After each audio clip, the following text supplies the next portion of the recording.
Ciao e benvenuti in questo nuovo video. Oggi andiamo a configurare il MikroTik con NordVPN. Questo perché così tutta la nostra rete sarà protetta appunto grazie a NordVPN. Questo è il lab di MikroTik, un router, uno switch e un computer, perché ci servirà dopo per fare un test.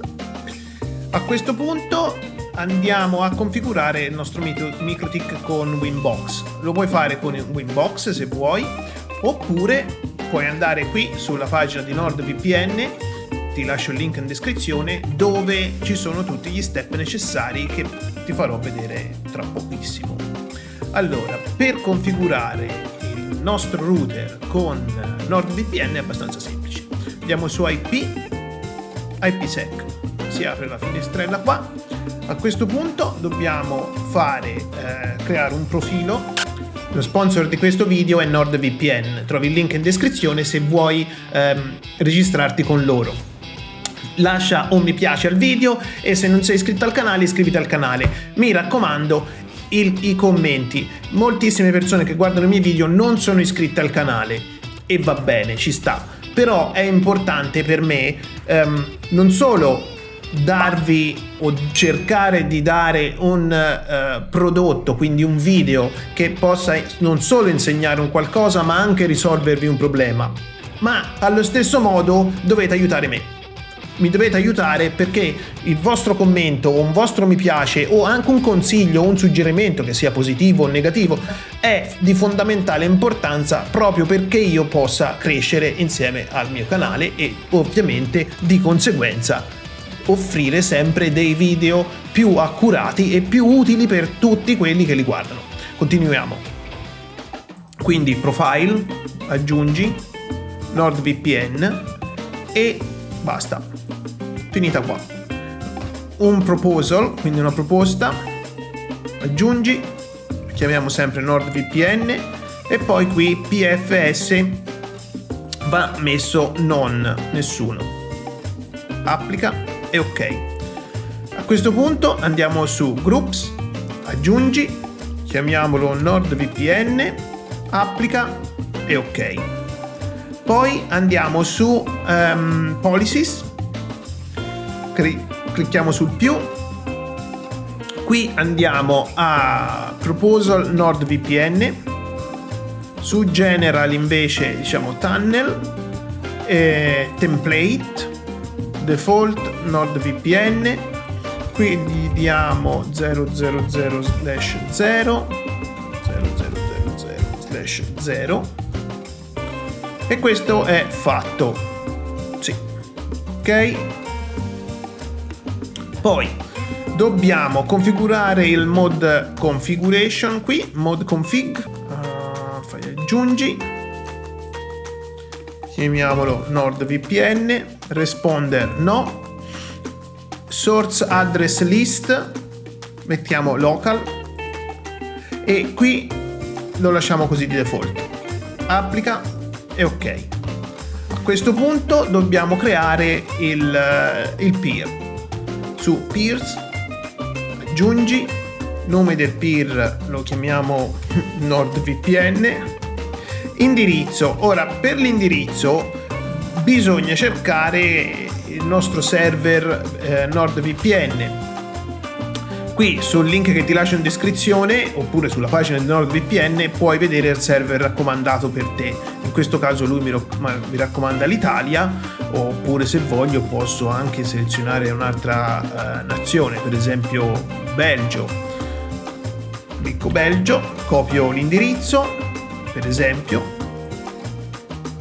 torno su Winbox Address e incollo l'indirizzo del Belgio.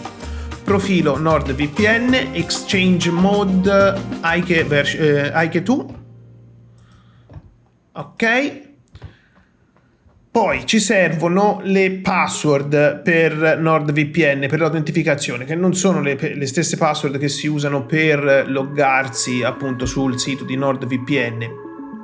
Adesso lo andiamo a vedere un attimo.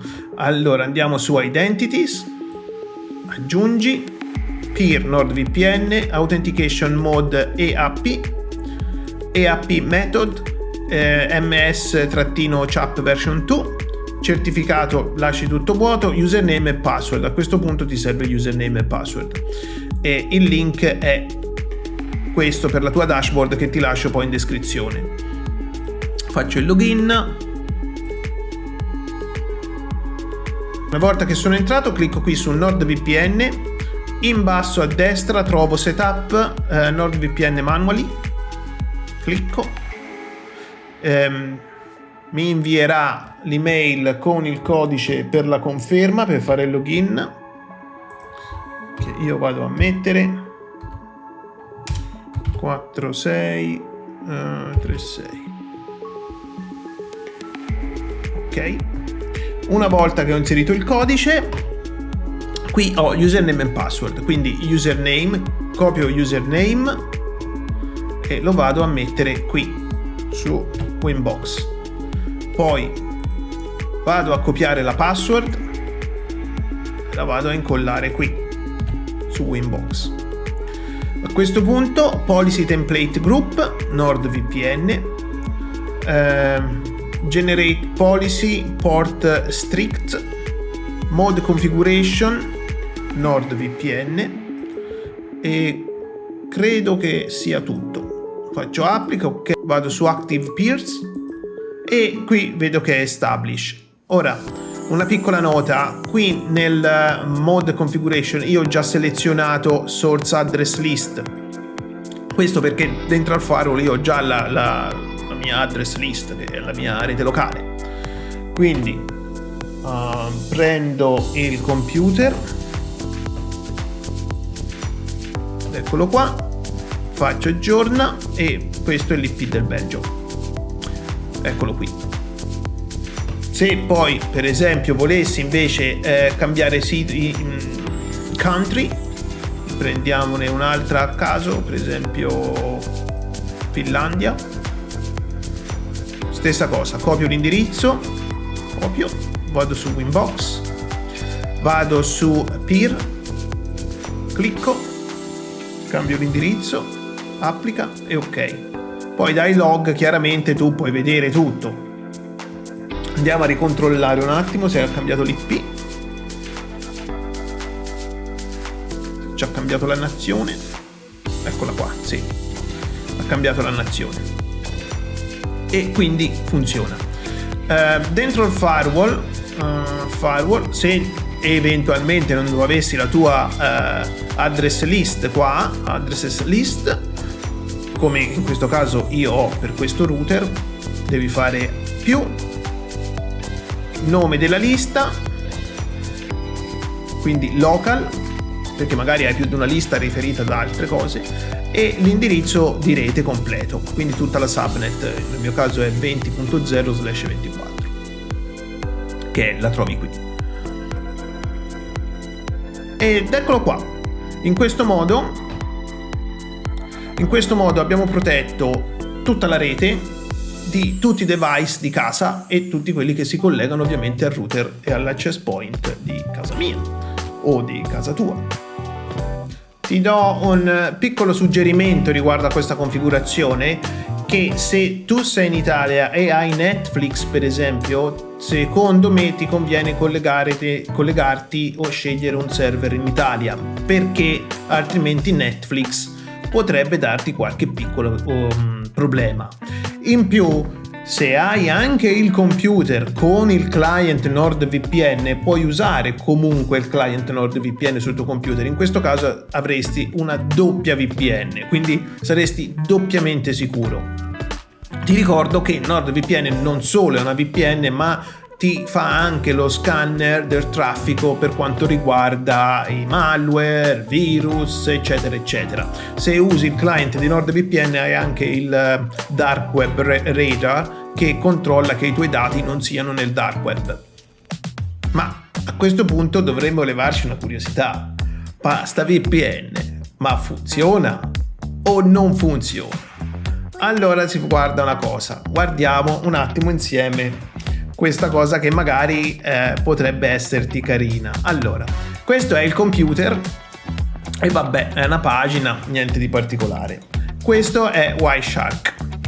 Se non lo conosci, è un software che serve per sniffare la rete e si vede l'indirizzo sorgente di destinazione, il server DNS, si possono eventualmente anche intercettare le password, che poi, vabbè, procedimento un po' complicato per decriptarle, ma comunque si può fare. La VPN? Guardiamo, se io faccio qui aggiorna, allora intanto facciamolo partire. Se io qui faccio aggiorna su MIUIP, vedi qui ESP è il protocollo della VPN. Quindi te vedi il sorgente, ok, il mio computer, la destinazione che è il server di NordVPN, ma non si vede altro. Se io volessi andare su Google, per esempio google.com, non vedo neanche che server DNS mi connetto. Non vedo assolutamente niente. Ma te mi potresti anche dire sì, e invece come sembra il traffico quando non è collegato con una VPN? Per farti vedere questo bisogna fare una piccola operazione molto semplice. Dobbiamo uccidere il peer. Dobbiamo uccidere il peer, che è questo, e andiamo qua, che dovrebbe essere la X se non ricordo male, che è appunto disattiva il peer. Andiamo un attimo qui su log, ok, guardiamo un po' che indirizzo IP ho, dovrei avere il mio, Malta, perfetto. Questo è il traffico come si vede quando non usi la VPN. Guarda, ti faccio vedere velocemente. DNS Google, perché uso il DNS di Google. Poi Akamai è un sistema di filtraggio per gli attacchi di DOS, perché Google chiaramente passa da Akamai. Però a parte questi dettagli tecnici che magari possono lasciare il tempo che trovano, ma se io vado su team.it per esempio, te vedi, fermati, te vedi che io sono andato su team.it. Ora bisogna tornare un attimo su col traffico, però è passato velocemente, non so se l'hai visto, eccolo qui, team.it. Questo è quando non usi la VPN. Se invece facciamo la stessa cosa con la VPN, quindi riattivo il tunnel, ricontrollo che ci sia il mio indirizzo IP di NordVPN, eccolo qui, a questo estremo punto, chi lo sa che sta facendo questo? Si vede più niente. Questo è lo scopo della VPN, cioè nascondere tutto il traffico. Questo è ottimo anche per non farsi, per esempio, tracciare quando si è su internet o su dark web, eccetera eccetera. L'indirizzo IP non viene tracciato, cioè non viene rintracciato, sia chiaro. Dipende che attività fai, la polizia postale può sempre rintracciarti, però ti ricordo che NordVPN non tiene i log delle connessioni, e questo non te lo dico io, ma è stato certificato da un ente esterno, da un auditing esterno che appunto verifica queste cose qui. Ti ringrazio per aver guardato questo video e al prossimo.